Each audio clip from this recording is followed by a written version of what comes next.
Hey guys, today I'm gonna show you I've upgraded my Cuba stock hub. I've upgraded to 240 DT Swiss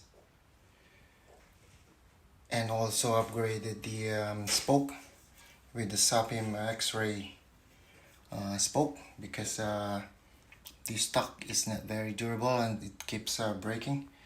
So now we'll do a sound check on this new hub. Okay, here we go.